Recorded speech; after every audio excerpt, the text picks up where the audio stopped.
बताइए सर। आज एआईसीसी और पीसीसी के निर्देशों पे हमने मैनिफेस्टो जो सरकार हम बनाने जा रहे हैं 23 से 28 तारीख की पहले ही जारी कर दिया था।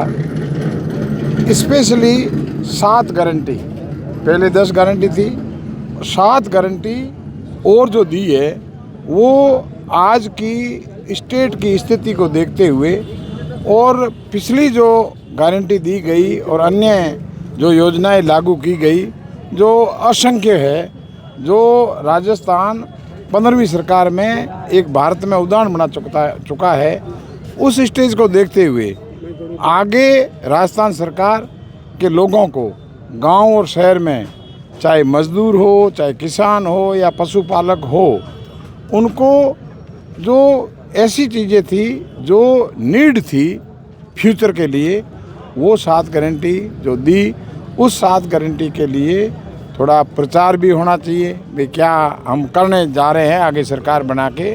उसका आज कार्यक्रम था। जैसलमेर के ट्रांसपोर्ट नगर से लेके हनुमान गढ़ीसर चौराहे होते हुए और हनुमान चौराहा यहाँ पे इसका समापन था। इस रैली का आप लोगों ने रूप देखा होगा, वो एक जीत का 2013 में 23 में कांग्रेस की भारी बहुमत से जीत हो, उसका एक इंडिकेशन था। तो ये अभी इसका विधिवत कार्यक्रम जो निर्देश थे पीसीसी के, उसके अनुरूप समापन हुआ है। धन्यवाद। गारंटी के ऊपर आधारित हो गए हैं। कांग्रेस 7 गारंटियां लाई है, वहीं बीजेपी मोदी की गारंटी कह रही, तो क्या है ये गारंटी?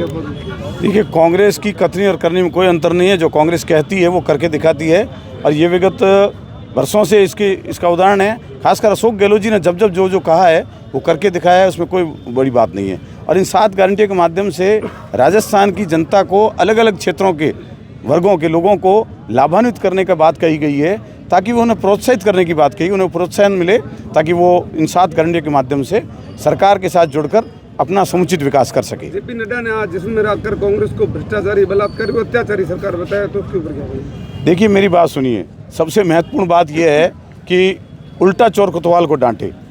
नड्डा जी पहले ये बताएं कि आपने वहाँ क्या किया। जो ओलंपिक और एशियाड में बच्चियाँ जो मेडल जीत के आई थी, उन बच्चियों को जंतर मंतर पर 2 महीने तक धरना देना पड़ा।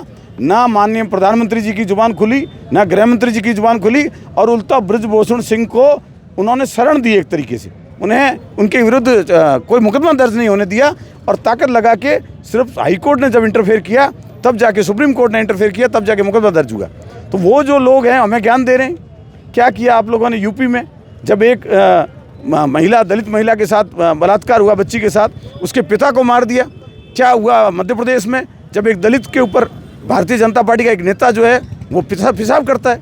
वो लोग हमें ज्ञान दे रहे हैं। राजस्थान में क्राइम पर कंट्रोल करने के लिए एक पॉलिसी बनाई गई कि जैसी भी घटना हो उसका मुकदमा दर्ज होना चाहिए।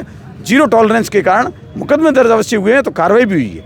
अपराध एक प्रक्रिया है, वो होती है, उसके लिए जो सरकार का काम है वो करती है, और पुलिस उस पर कार्रवाई करके उनको अरेस्ट करके उनके खिलाफ कार्रवाई करती है।